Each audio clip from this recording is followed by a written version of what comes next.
Good afternoon, ladies and gentlemen, and welcome to the Herbert Hoover Presidential Library and Museum. I'm Tom Schwartz, the director, and I'm pleased to open this important conference examining the many humanitarian efforts created in response to World War I. As many of you know, Herbert Hoover's moniker, the Great Humanitarian, had its origins in his efforts to help stranded Americans safely return home at the outbreak of the war, as well as his creation for the Commission for Relief in Belgium that provided food for millions of non-combatants in German-occupied Belgium and northern France. I hope you take time during your visit here today to explore the temporary exhibit, The Making of the Great Humanitarian, Herbert Hoover in World War I, as well as walk to the Belgian village just outside the museum to learn more about this significant historical event.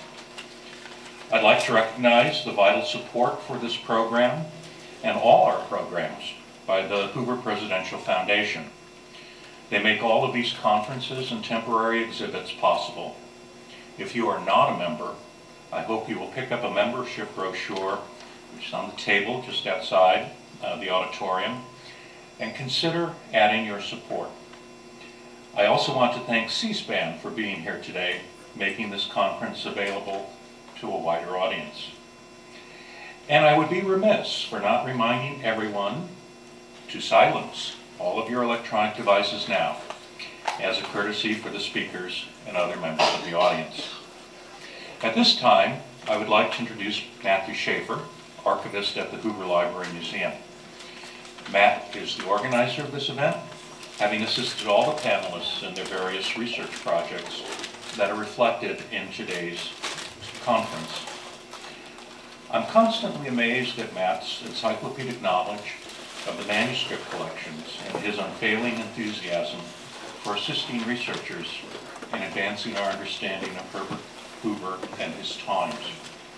Here to introduce our speakers is Matt Schaefer.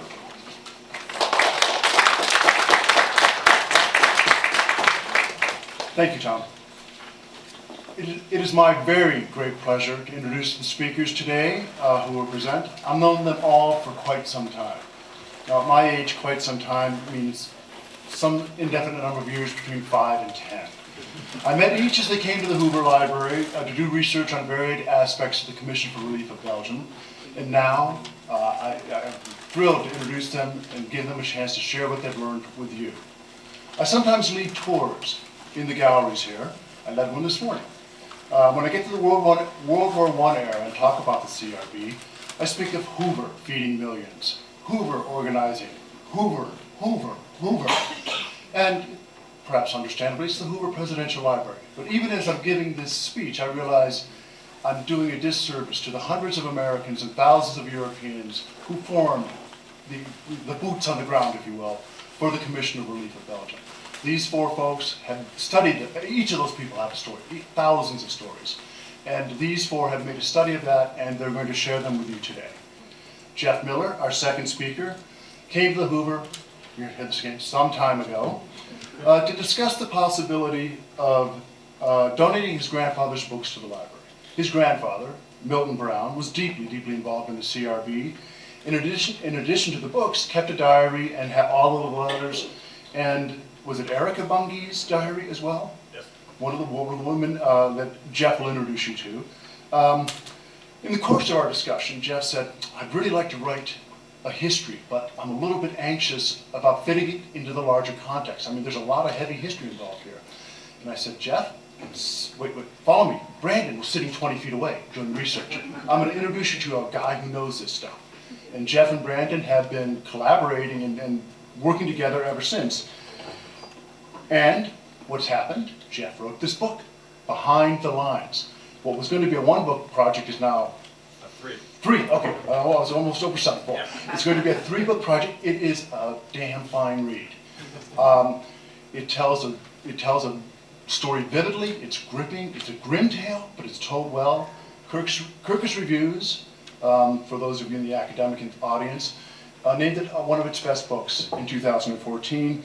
It is available in our gift shop 1695? Yes. 1795, 1895? 1695, and Jeff will autograph it if you ask him nicely.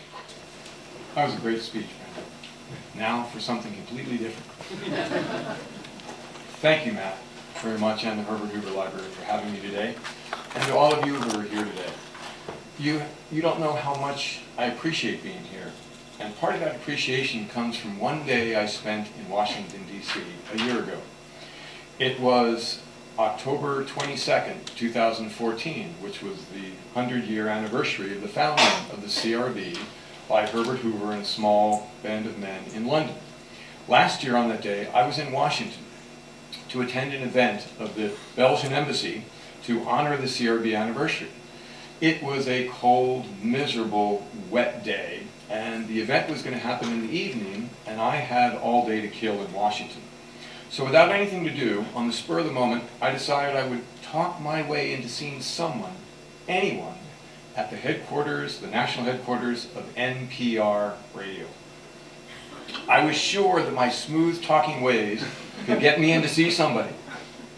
I had a story to tell, and I would not be denied. Did I succeed? Thank you for asking that question.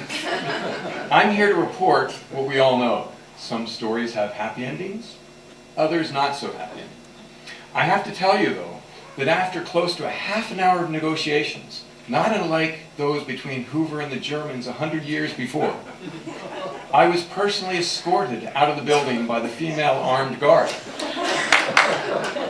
While I did not win that day, I can guarantee you one thing. By the time I was tossed out in that cold, miserable, wet day, that guard knew one thing that a lot of other Americans don't know.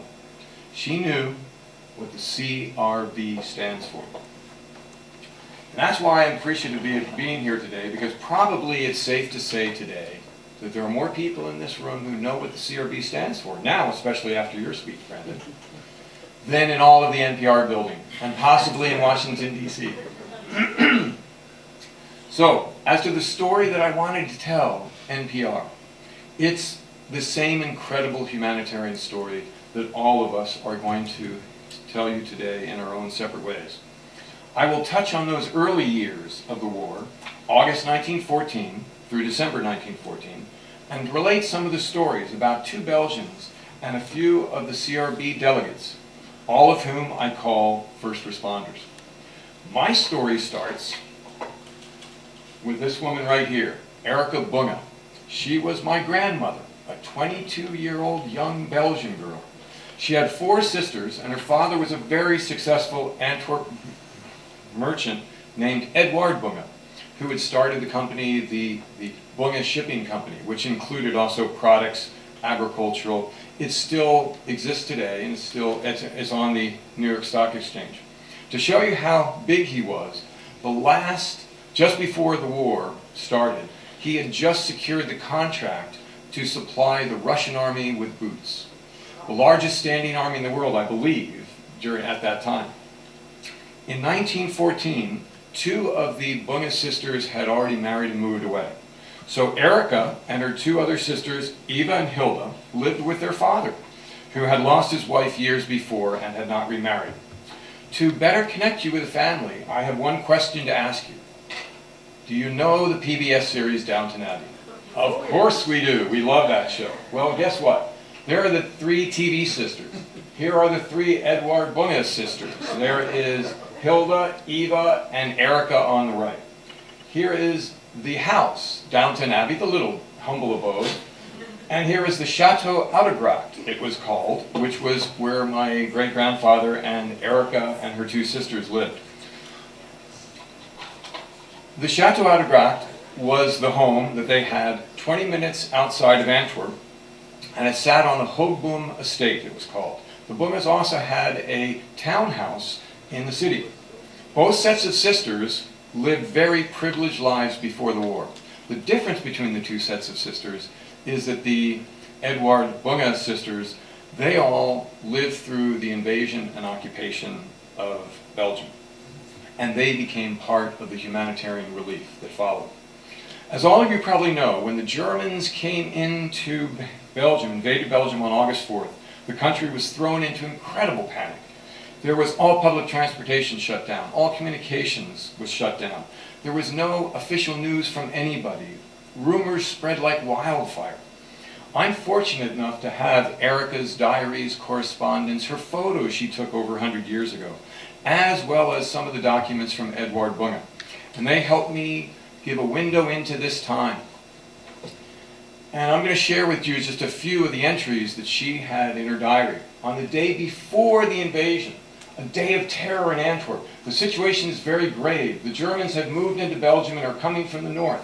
We started to pack up everything, and then we waited for news from father, who had to go to Brussels. At last, a telegram by phone. News of the German invasion denied. Not a German soldier in Belgium.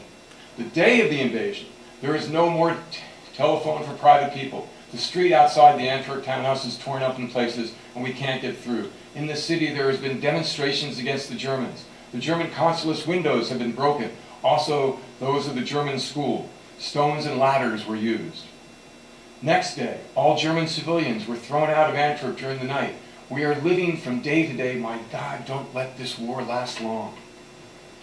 Next day, news is rare and everything is contradictory. What a great line that is. We don't know anything officially. Today we hear pessimistic news for the first time. There are many wounded. Things are going badly. We really don't hear anything definite. A few days later, no official news. Where are the Allies? The waiting is awful. We cannot do anything. We have 600 Belgian soldiers on the estate, 400 infantry and 200 artillery. 15 are in the chateau, 450 grams of meat a day, 1 loaf of bread, and the rest, 150 potatoes are taken per day. Soon there won't be anything left. Next day, where the devil are the French? Next day, still no news. We are desperate. But still, in their desperation, the 3 Bunga sisters volunteered at area hospitals.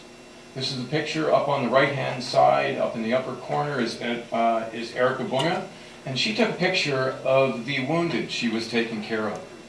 She cared for patients who were badly burned. In early October, the Bungas were in their townhouse when the Germans surrounded Antwerp, destroyed the ring of fortresses that protected it, then declared that they would bomb the city until it surrendered. When Antwerp officials finally informed residents about the Germans' plan for bombardment, tens of thousands of people panicked and tried to leave the city. This is an incredible photo. That in the upper left corner is the pontoon bridge, was the last way out of Antwerp. And everyone was trying to get across that. Where were the Bungas in this picture?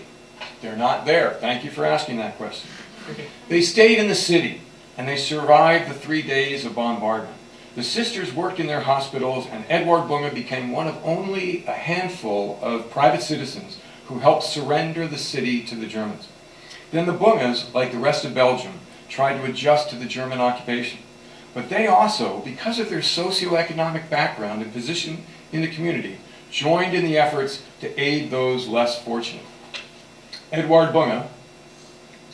In Belgium, long before the war began, there was a tradition of the wealthy helping those who were less fortunate by forming or belonging to charitable groups and or giving money or items directly to the impoverished. When the war came, many of the wealthy committed their time and money to help relief efforts. Edward Bunga was no different. He served as the VP on the Antwerp Provincial Committee. He sat on the board of the Committee Nationale, which I'm sure we'll hear about with your speech, Danny. Provided individual relief through his own private contributions. One example of that personal contributions was coffee. Edward Bunga negotiated with the Germans to allow him to buy a large cargo of coffee that was warehoused in Antwerp. It was owned by the Brazilian state of São Paulo. He then got the Germans to agree to allow the coffee then to be given to the CN. So Edward Bunga bought it, then gave it to the CN, and the CN distributed it around the country. He also aided the CRB directly. He provided the townhouse that they had in Antwerp for the CRB delegates permanently. He provided a CRB office space in the downtown bank building that he had. He also opened the Chateau Oudegracht to these young CRB men. Opening up his chateau for these young men was something that a lot of Belgians wealthy did. Why did they do that, Dad? I'm really glad you asked me that question as well. You guys are very smart. The delegates were some of the few outside of the military who were able to be able to travel around the country of Belgium in automobiles. But back then in German-occupied territory, there were no holiday inns to stop for the night. So the wealthy Belgians across the country had opened up their chateaus for these CRB delegates to stop for the night. And they provided food and beds, and they even loaned them their cars, their motor cars, to the young delegates until a shipment of donated U.S. Overland cars actually showed up. While all this certainly sounds altruistic, it sounds so kind of them to do that, there was a self-serving side to this action as well. Spontaneously, wealthy Belgians, the thought among some of the Belgians was that if you and your property were associated with the Americans, somehow that would guarantee that the Germans treated you a little bit better. And there was a lot of truth to that thought. But there's also just as much truth to the fact that Edward Bunge was a very charitable man all of his life, even when it did not serve him. It did not have any self-advantage. As for Erica, what did she do? As I mentioned before, she was a volunteer at an Antwerp hospital. She volunteered in Antwerp soup kitchen. She was a member of La Petite Abigé, I think. Excuse my French there, or the Little Bees, and worked in one of the children's canteens. But Erica was doing so much to help, but she wanted to do more. And sometime in late 1914, early 1915, she and her father came up with an idea. What concerned them most was the young infants in the country. Their small babies and their young mothers needed nutrition, and they needed as much as they could. The Bunges wanted to help supply the Antwerp children with milk. What they did was, they got the Germans to agree that they established and supervised a dairy farm on Hoogboom Estate. They convinced the Germans to allow Edward Bunge to buy 100 dairy cows from Holland and bring them into Belgium. They supervised the construction of the dairy farm on their property, and they organized all of the operation. Erica, who had actually graduated from an English agricultural college before the war, she took on the task of getting all of the dairy up and running. These pictures, I'm sorry they're in really bad shape, but they're very old archival photos from our family. But every morning, men would load the containers of milk onto wagons and take them into Antwerp for distribution to the children canteens.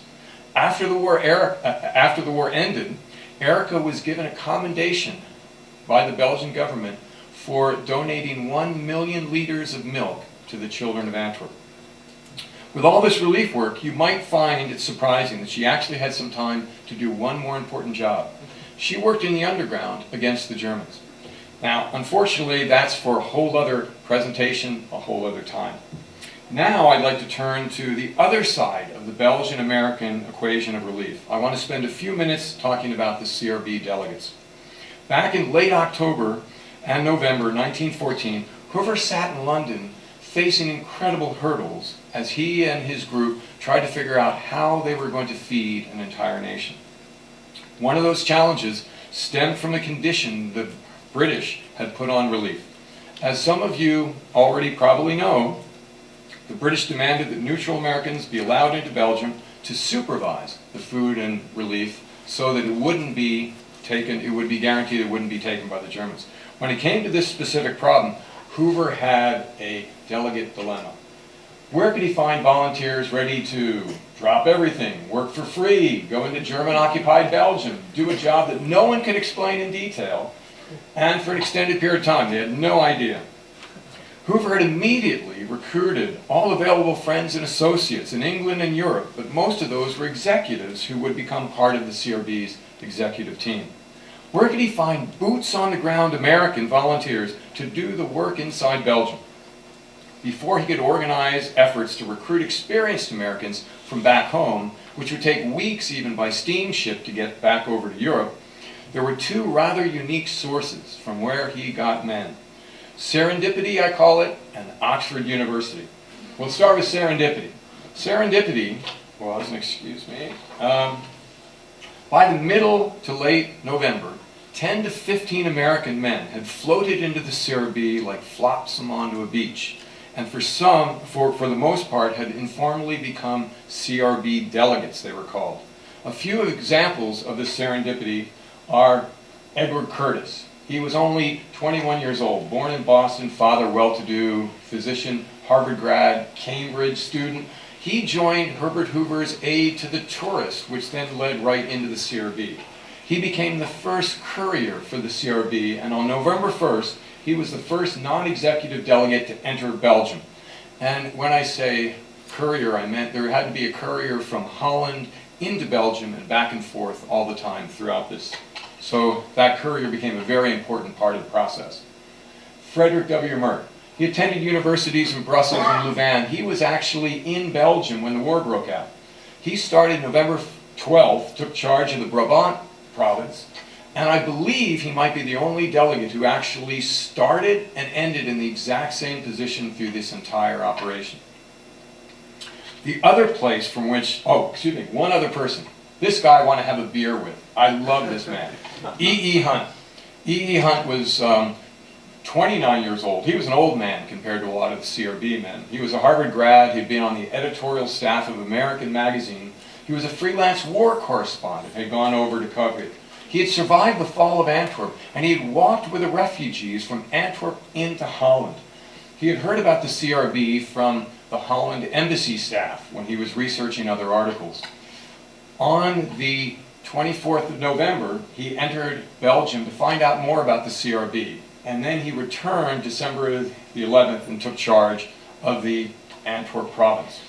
The other place from where other men became part of the CRB was Oxford University. There were numerous American students studying in Oxford. Most of them were Rhodes Scholars. They would be leaving school soon for 6 weeks of winter break.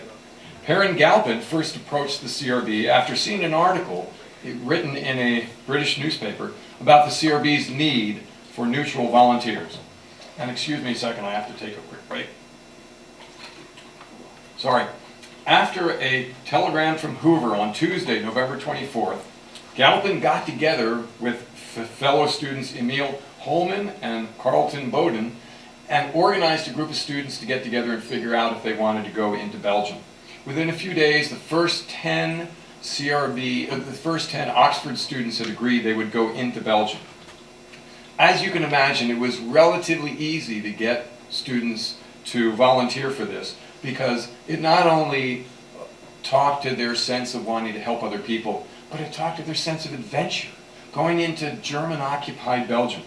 As Galpin admitted sometime afterwards, he said that most of the students had volunteered in quote, the spirit of adventure and desire for active work more than a certain knowledge of the capabilities to fill the bill. This might account for the fact that out of the first 25 Oxford students who did ultimately go into Belgium, 6 weren't ever mentioned on any of the CRB membership lists. And I believe they washed out, had some kind of problem, and were asked quietly to leave Belgium, although there's no official record of that. At the time, no one had any idea of what the conditions were like in Belgium, or what the delegates were supposed to do when they got there. Emil Holman, who did become a CRB delegate, he wrote, "We had visions of sitting on top of boxcars or sleeping on the decks of small canal barges in their long journeys from Rotterdam into Belgium. We expected to see German savages prowling around ready at the slightest provocation to scalp women and children and perhaps provoke a quarrel with us for the same purpose." So that was where it stood. One of the Oxford students who became a CRB delegate was only 19 years old. A few weeks later, he had his 20th birthday in Belgium. Think of it, college students going into the prison of Belgium, having to face war-hardened German officers and button-down conservative Belgian businessmen. It's a great story, and you can't make this stuff up. These Oxford students, along with the men who came with serendipity, were some of the first responders. And their experiences while in Belgium were as varied as their own personalities. In most cases, that's because they created the job as they went along. adapting to local conditions and interpreting instructions from the CRB London office, CRB Rotterdam office, CRB Brussels office, and the demands of the Committee Nationale, Belgian officials, and German officers. That's 6 different bosses without even counting Hoover in the equation. And nearly everyone was as confused as to how relief was supposed to be done. It's a wonder that anything got done. Although once you know a little bit about Hoover and the Americans and the Belgians who got involved with this, you would know the chaos would be taken care of very quickly. Hoover wouldn't have had it any other way. As to some of the individual stories, here are a couple I think that are illuminating. This is David T. Nelson. He was 23 years old, born and raised in North Dakota, taught in a one-room schoolhouse. In the summer of 1914, traveled around his state on an Indian motorcycle, saying goodbye to friends and family before he went to Oxford. He arrived at Oxford in early October. This was an independent, self-relying young American who felt he could achieve anything if he only set his mind to it. He reflected much of what the rest of the country thought. This was a time when America was on the move. We had just finished the Panama Canal. No one had ever done this before. The country was filled with a tremendous self-confidence that only comes with being not yet completely tested or tried. As for Nelson, it was right up his alley to go wander into a potentially dangerous unknown and figure out things as he went along. He jumped at the chance to join the CRB and became one of the first 10 Oxford students. On Saturday evening, December 5th, he arrived with 9 other fellow students in Rotterdam. On Monday, he was assigned to be the sole delegate of Liège. Excuse me, I don't have the accents. I could never figure out how to put accent marks in the PowerPoint. But Nelson's journey, his entry into Belgium, was not the easiest. And it reflected just how confusing the situation was.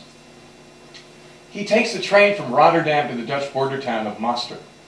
He learned the station masters south of Maastricht won't allow an upcoming CRB train through into Belgium. So without anyone to consult, he decides he needs to go confront these guys. The next day he gets a ride in a motor car to the town where the train permits are being held up. He then locates a man who speaks English, Dutch, French, and German because he says, you need all to deal with a Dutch official. He was not too kind thinking about Dutch officials. He never liked the Dutch officials much at all. He convinces the station masters to allow the train through, but he's not allowed to wait and ride the train when it shows up. He can't find another motor car ride, and his suitcase is too heavy to carry the 5 to 10 miles he has to walk to go into Belgium to Liège. So he leaves it with the station masters in hope it will be forwarded. So think about it. On that cold Wednesday afternoon, December 9th, 1914, as the sun is getting low in the sky, Nelson, without a suitcase and carrying only the clothes on his back, his wallet, ID papers, and permits to enter Belgium, begins his lonely walk into German-occupied Belgium. He was probably wishing he had his Indian motorcycle. I'm sure he did. A different kind of story was had by 2 other Oxford students, Tracy B. Kittredge and Richard H. Simpson, who were signed to Hasselt, the capital of the Flemish province of Limburg in the northeast corner of Belgium. They were driven there, checked into a hotel, and immediately began working, contacting city officials, venturing out into the province, and setting up an office. Kittredge later wrote in a CRB history, though, some of the jobs the first delegates faced. They had to get damaged canals to be cleared of sunken bridges and barges, barge lightermen to be controlled and intimidated into obeying orders, warehouses and depots to be installed, filled, and protected, communications to be established within provinces and with Brussels, mills to be controlled, bakers to be constrained into living up to their contracts. There's a great book about there is no book about it, but I'd love to write a book about the bakers and how they had problems keeping up with the contract system. Systems of distribution, administrative forms, ration cards to be devised and put into effect, local committees to be organized and induced to distribute food according to instructions, and complaints to be investigated and difficulties with the Germans to be smoothed out. With great understatement, Kittredge ended his list with, the task was a formidable one. But what would be a delegate's biggest, most important task? Thank you for asking again. Arguably, it was somehow to remain absolutely neutral. Sorry. It was to remain absolutely neutral. Hoover knew that neutrality was the linchpin to this whole operation. He would have liked all the CRB delegates to be neutral in both thought and in act, but he was realistic about these young men and where their hearts might lead their brains. According to journalist friend and CRB member Ben Allen, when Hoover met the first 10 Oxford students in December, early just on Friday afternoon, December 4th, before they left for Belgium, he told them, "You must forget that the greatest war in history is being waged. You have no interest in it other than the feeding of the Belgian people, and you must school yourselves to a realization that you have, to us and to your country, a sacred obligation of absolute neutrality in every word and deed." Where did the first CRB men stand when it came to neutrality and the war? As you can guess, most of them were pro-Allied. But there were some exceptions, and in fact, David Nelson, who we've already met, was self-proclaimed pro-German when he entered Belgium. E. Hunt, who you've met a second ago, had a different perspective. He wrote to one of his article agents on October 31st, after the fall of Antwerp, but before he became actively involved in the CRB, he wrote, "I believe I'm the only real flesh and blood neutral left in Europe. Everyone here is wildly anti-German or insanely pro. You can take your choice, but the campaign of lies is international, and I'm ashamed to say some of our newspaper correspondents have helped the bad work along." Such neutrality, though, did not preclude him from feeling the effects of the war and the impact of the war. Writing to two other agents he had in New York City, "I could write you endless human interest things if I had the strength. The war is bedlam and takes life from all of us over here. I've so much to say and so little mental or emotional vim behind it now that sometimes it all looks very dark." It would not take long for Hunt to begin shifting his thinking with regard to the Germans, while constantly maintaining his neutrality, his outward stance of neutrality. His excellent World War I book, which is called War Bread, reflects his ultimate belief in the Allies and the rightness of their stand against the Germans. But in late 1914, as the CRB men came together and found their way into Belgium and began to interact with the Belgians already working on relief, the chaos and the confusion of the situation was nearly as great behind the lines as it was in the battlefield. It was a new world of warfare, and it was becoming a new world of humanitarian aid, and no one knew how best to approach either one. Thankfully, at the helm of the American side of relief was Herbert Hoover, not only a great humanitarian, but a great organizer. And thankfully on the Belgian side, there was Emile Franqui, I'm sure we'll hear a little bit about him, and the whole distribution chain that was set to be organized in the country. Just as importantly, though, there were the boots on the ground, Americans, little-known men and women, who heeded the call to save a nation from starvation. They are as much a story of the CRB as Herbert Hoover and Franqui are. Which leads me to mention at the close of my remarks, a quick last story. There were approximately 185 men who were ever involved in the CRB who went into Belgium. And I say and one woman, excuse me. And I say approximately because there are membership lists, but there is no definitive list that is accurate. Every list that's out there has some kind of inaccuracy. Regardless of the exact number of CRB delegates, one of them I knew intimately, and I would be remiss if I didn't mention him today. My grandfather, Milton M. Brown, born and raised in Cincinnati, graduated Princeton in 1913, travel lecturer on the Chautauqua circuit from 1914 to 1915, entered Belgium as a CRB delegate January 1916, put in charge of the clothing department for all of the country while he was in the city of Belgium. He happily fell in love with Erica Bunge, and he left Belgium on the last delegate train in April 1917. He married Erica Bunge in 1919, and they lived until 1939 in Chateau Oudegracht, where my mother was born in 1921. When my grandparents died, I inherited all their diaries, journals, correspondence, and photos. I spent 2 full-time years in the 1980s researching and writing a historical novel about this time called Honorbound, which didn't get in print, unfortunately. What I want to leave you with today is a thought of, even though I've written this book, and it covers a lot of the CRB and the Belgians, what it really focuses on is what I put in my author's note. The CRB is a great story of one of America's finest humanitarian achievements, and it deserves to be told. For a long time, these men and women have been lying quietly, silent through the years because few have asked them to speak. In this book, I hope you feel that they are now standing proudly and telling their stories. Thank you very much.